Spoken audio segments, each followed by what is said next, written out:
नमस्कार दोस्तों।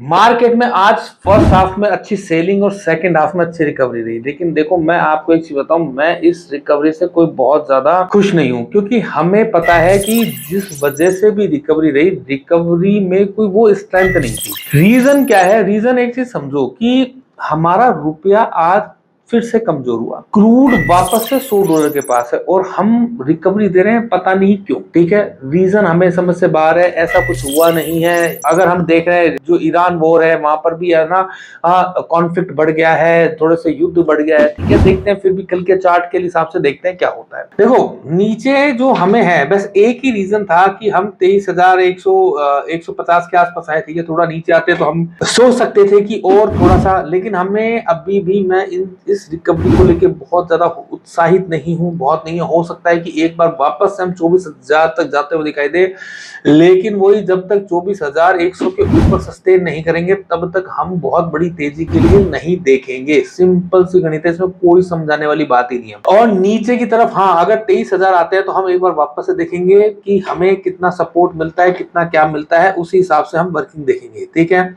सिंपल सा है, बहुत ज्यादा हमें समझना नहीं है। दूसरा, अगर हम ब्रेंट देखें तो $100 के ऊपर ब्रेंट सस्टेन कर रहा है आज। ये हमारा स्पॉट प्राइस है, ध्यान रखना। फ्यूचर प्राइस अभी भी कम है, अभी स्पॉट ही महंगा है, फ्यूचर सस्ता है। ठीक है, क्यों? क्योंकि अभी ही लोगों को प्रॉब्लम है, फ्यूचर की दिक्कत नहीं है। फ्यूचर में लगता है कि सब चीजें सही हो जाएंगी। यूएसडी आईएनआर को देखें तो भैया वापस से लगातार तीसरे दिन नीचे से यहाँ से रिकवरी, और ये तीसरे दिन वापस से हम कमजोर हुए हैं। 96 के पास वापस से रुपया पहुंच रहा है। अब की बार पहुंचा तो भैया हालत खराब हो जाएगी। सिंपल सी बात है, हालत खराब हो जाएगी, है ना।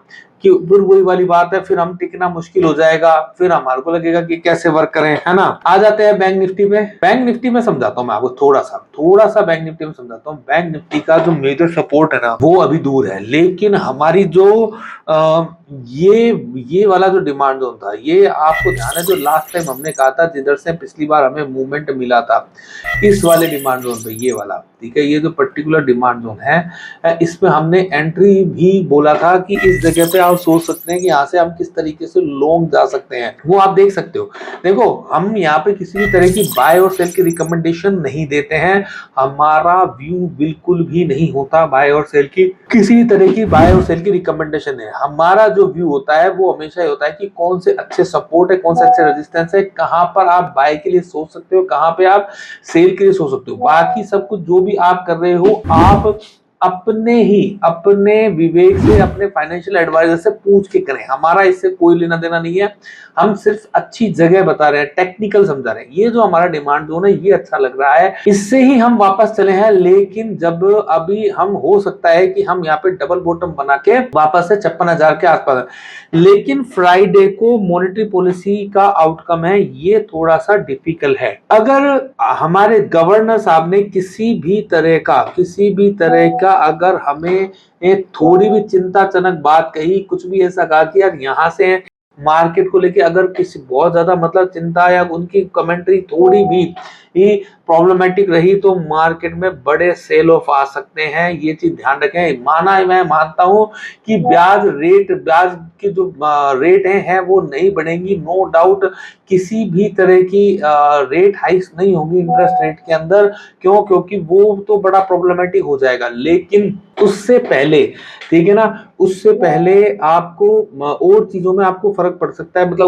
मतलब सरकार और चीज सोच सकती है, या महंगाई को लेके आउटलुक चेंज हुआ तो उस सब से हमें प्रॉब्लम होगा। ठीक है, एक है ना, आप सबके लिए चीज है, आप सबने देखा होगा कि हमारे जो चार्ट हैं, प्लॉट हैं, उनमें आप देख रहे होंगे कि आपके पास है ना ये automatically demand zone, supply zone बनते हुए दिखाई दे रहे हैं। ठीक है, आपको मैं दिखाता हूँ, किसी भी उस पे आप काम कर सकते हैं।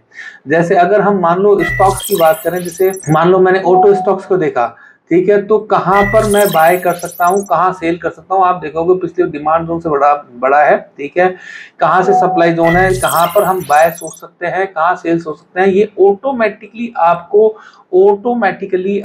यहाँ पे ये सारे प्लॉट हो जाते हैं। ठीक है ना, आप देखोगे यहाँ पे किसी भी तरह की कोई ड्राइंग नहीं है, सिर्फ एक इंडिकेटर है ओनली। ठीक है ना, एक इंडिकेटर है है ना, उस इंडिकेटर से ही हमारा ये सब कुछ आ रहा है। ये हमारा खुद का इंडिकेटर। आप सब में से कोई भी अगर इस इंडिकेटर के लिए है तो आप सब हमारे इस इंडिकेटर को ले सकते हो। Automatically demand and supply plot करता है। आप इसको यूज करके देखेंगे तो उसके लिए अब भी हम आपको फ्री ऑफ कॉस्ट ही दे रहे हैं, आपको कोई चार्जेस नहीं है, ठीक है। कुछ महीने के लिए आप चेक करके देखें। अगर आप सब में से कोई भी इंटरेस्टेड है, ठीक है, तो डीएम करें, ठीक है। हम आपको या हमारे टेलीग्राम ग्रुप को ज्वाइन करके उसमें आप चैट बॉक्स में आके लिख सकते हैं, वहां से हम आपको ना इसका एक्सेस दे देंगे। देखो ये सब कुछ आपको ऑटोमेटिकली मिल जाता है, कहाँ से सेल करना है, कहाँ से बाय करना है। पिछली बार कितनी ही बार मैं आपको मैं बता दूंगा, जो हम जितनी भी है, जैसे अगर मान लो प्राइस यहाँ आती है, ठीक है, तो कहाँ बाय करना है, कहाँ सेल करना है, कौन कौन से ऑटोमेटिक डिमांड एंड सप्लाई कहाँ पर प्लॉट हो रहा है, कहाँ बाय करना है, कहाँ सेल करना है, वो आप अपने विवेक से समझेंगे। लेकिन कहाँ किस तरीके से ये automatic demand and supply plot होते हैं, वो सब कुछ आपको इस इंडिकेटर के अंदर मिल जाएगा। आपको अभी फ्री ऑफ कॉस्ट है, आप इसे एक बार ज्वाइन अपने क्या कहते हैं लगाएं ये ट्रेडिंग व्यू के ऊपर, और सारी इंफॉर्मेशन आपको इसके अंदर मिल जाएगी। या बाकी आप सबको हमारे वीडियो कैसे लगते हैं, लाइक करें, शेयर करें, सब्सक्राइब करें, कमेंट तो जरूर करें।